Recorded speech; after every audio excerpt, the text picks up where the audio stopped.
Dzina la Atate ndi la Mwana ndi la Mzimu Woyera. Amen. Ambuye bwerani mudzandithandize. Ulemu ukhale kwa Atate ndi kwa Mwana ndi kwa Mzimu Woyera, monga panali poyamba, tsopano ndi masiku onse, ndi pa nthawi zosatha. Amen. Mtanda wa Khristu, mtengo wa nthawi zonse.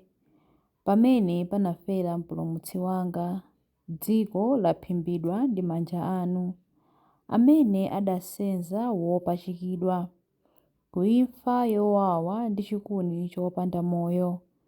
Mtengo wa moyo udapangidwa, nthambi zake zibereka zipatso zokhwima, ndi masamba amene sasuluka. Mtanda wokhulupirika wayima mosasunthika, pamene mibado ikukwaniritsa maulendo awo. Maziko a dziko lonse, mphamvu ya chilengedwe yolunzanitsa, perekani ulemu kwa Khristu wouka, ndipo ku mtanda wake tipereke matamando, chizindikiro cha chikondi cha Mulungu, chiyembekezo cha masiku athu onse.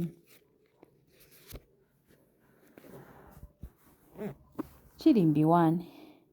Imfa udzafa mwa ine, Jehena udzawonongedwa ndi ine. Ndidakhulupirirabe ngakhale pamene ndinkati ndazunzika koopsa, pamene ndinkachita mantha ndidati, anthu ndi osakhulupirika. Ndidzabwezera chiyani chauta pa zabwino zonse zimene adandichitira? Ndidzakweza chikho cha chipulumutso, ndidzapemphera potchula dzina la chauta. Ndidzachita zimene ndidalumbira kwa chauta pamaso pa anthu ake onse. Imfa ya anthu oyera mtima a chauta ndi ya mtengo wapatali pamaso pake. Chauta, ine ndine mtumiki wanu weniweni, mwana wa mzakazi wanu. Inu mwamasula maunyolo anga. Ndidzapereka kwa inu nsembe yothokozera. Ndidzapemphera potchula dzina la inu chauta. Ndidzachita zimene ndidalumbira kwa chauta pamaso pa anthu ake onse. Ndidzazipereka m'mabwalo a Nyumba ya Mulungu mu mzinda wa Yerusalemu. Ulemu ukhale kwa Atate ndi kwa Mwana ndi kwa Mzimu Woyera, monga panali poyamba, tsopano ndi masiku onse, ndi pa nthawi zosatha. Amen. Imfa udzafa mwa ine, Jehena udzawonongedwa ndi ine. Chilimbi 2. Monga Yona uja anali m'mimba mwa chinsomba chija masiku atatu, usana ndi usiku, momwemonso Mwana wa Munthu adzakhala mkati mwa nthaka masiku atatu. Imvani pemphero langa inu chauta. Tcherani khutu kuti mumve kupempha kwanga. Mundiyankhe chifukwa cha kukhulupirika kwanu ndi kulungama kwanu. Musandizenge mlandu ine mtumiki wanu, popeza kuti palibe munthu wamoyo amene ali wolungama pamaso panu. Mdani wandilondola, wamvimviniza moyo wanga ndothi, wandikhazika mu mdima ngati anthu amene adafa kale. N'chifukwa chake mtima wanga wafowoka mkati mwanga, mtima mwangamo mukuchita mantha. Ndimakumbukira masiku amakedzana, ndimasinkhasinkha za zonse zimene mwazichita. Ndimalingalira ntchito za manja anu, ndimatambalitsira manja anga kwa inu. Mtima wanga umamva ludzu lofuna inu, monga limachitira dziko lowuma. Fulumirani kundiyankha inu chauta. Ndataya mtima kwambiri, musandibisire nkhope yanu, kuti ndingafanefane ndi anthu otsikira ku manda. Lolani kuti mmawa ndimve za chikondi chanu chosasinthika, chifukwa ndimakhulupirira inu. Mundisonyeze njira yoti ndiziyendamo, popeza ndimapereka mtima wanga kwa inu. Inu chauta, pulumutseni kwa adani anga, chifukwa ndathawira kwa inu. Phunzitseni kuti ndizichita zofuna inu, popeza ndinu Mulungu wanga. Mzimu wanu wabwino unditsogolere pa njira yanu yosalala. Sungani moyo wanga inu chauta, kuti dzina lanu lilemekezeke. Munditulutse pa mavuto chifukwa cha kulungama kwanu. Ulemu ukhale kwa Atate ndi kwa Mwana ndi kwa Mzimu Woyera, monga panali poyamba, tsopano ndi masiku onse, ndi pa nthawi zosatha. Amen. Monga Yona uja anali m'mimba mwa chinsomba chija masiku atatu, usana ndi usiku, chomwechonso Mwana wa Munthu adzakhala mkati mwa nthaka masiku atatu, usana ndi usiku. Chilimbe 3. Ndidzagwetsa tembere ili, atero Ambuye, ndipo m'masiku atatu ndidzalimanganso. Apa amanena za tembere la thupi lake. Iyeyu anali ndi umulungu chikhalire, koma sanayese kuti kulingana ndi Mulungu ndi chinthu choti achigwiritsitse. Koma adadzitsitsa kotheratu pakudzitengera umphawi wa kapolo ndi kukhala munthu wonga anthu onse. Ali munthu choncho adadzichepetsa, adakhala womvera mpaka imfa, imfa yake yapamtanda. Chifukwa cha chimenechi Mulungu adamukweza kopambana namupatsa dzina lopambana dzina lina lililonse. Adachita zimenezi kuti pakumva dzina la Yesu, zolengedwa zonse kumwamba, pansi pano ndi pansi pa dziko zidzagwade pansi mopembedza.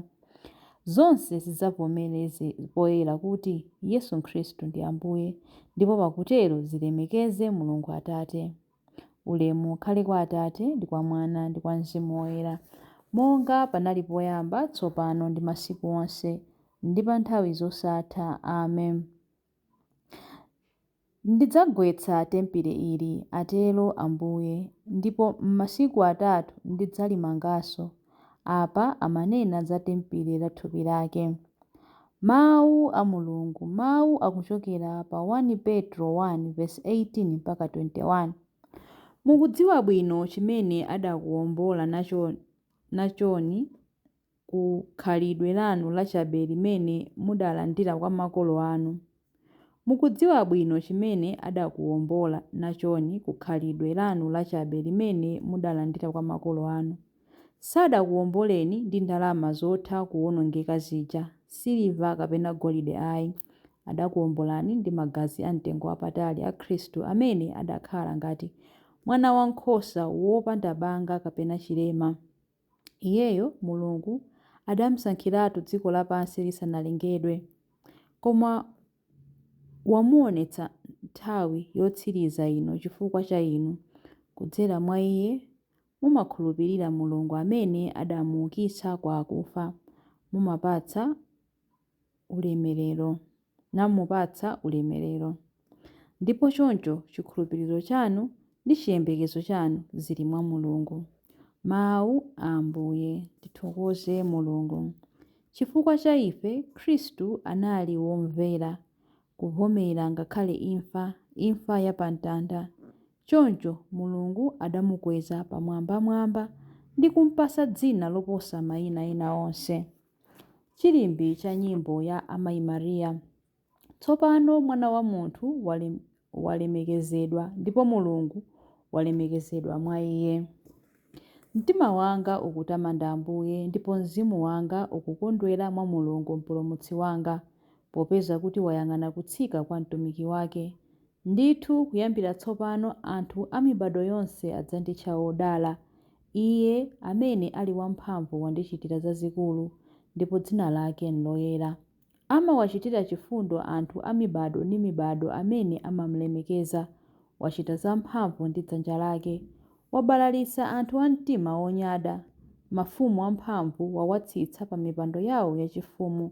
Anthu wamba nkuwakweza. Anthu anjala wawakhutitsa ndi zabwino. Anthu olemera nkuwabweza osawapatsa kanthu. Wadzathandiza anthu ake Aisraeli pokumbukira chifundo chake. Izi ndi zomwe adalonjeza kuti adzawachitira makolo athu akale aja, Abrahamu ndi zidzukulu zake mpaka muyaya. Ulemu ukhale kwa Atate ndi kwa Mwana ndi kwa Mzimu Woyera, monga panali poyamba, tsopano ndi masiku onse, ndi pa nthawi zosatha. Amen.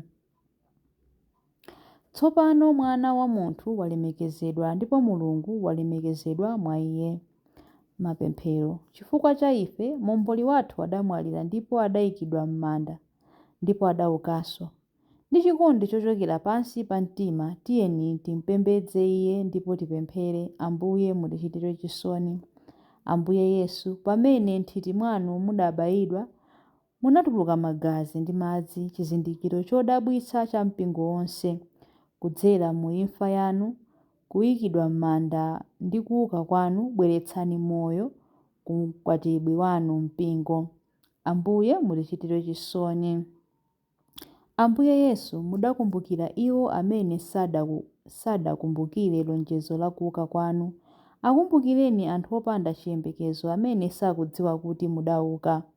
Ambuye mutichitire chisoni. Kankhosa ka Mulungu, mudaperekedwa kwa onse ngati nsembe yathu ya Pasaka.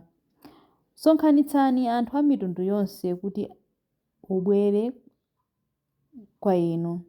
Ambuye mutichitire chisoni. Mulungu wa dziko lonse, inu mumafikira paliponse, koma mudasangalatsidwa kuyikidwa m'manda. Uwombolani anthu a mitundu yonse ku mphamvu za mdima, ndipo apatseni mphatso ya ulemerero wa pa nthawi zosatha. Ambuye mutichitire chisoni.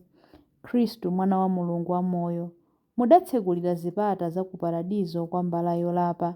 Sonkhanitsani mu ulemerero wa kuuka kwanu onse amene anagawana nawo imfa yanu ndi kuyikidwa kwanu m'manda. Ambuye mutichitire chisoni. Ambuye mutichitire chisoni pamene tikupemphera kuti: Atate athu muli kumwamba, dzina lanu liyeretsedwe, ufumu wanu udze, kufuna kwanu kuchitidwe monga kumwamba choncho pansi pano. Mutipatse ife lero chakudya chathu cha lero. Mutikhululukire ife zochimwa zathu, monga ifenso takhululukira adani athu. Musatisiye ife m'chinyengo, koma mutipulumutse ife kwa zoyipa. Amen. Tipemphere.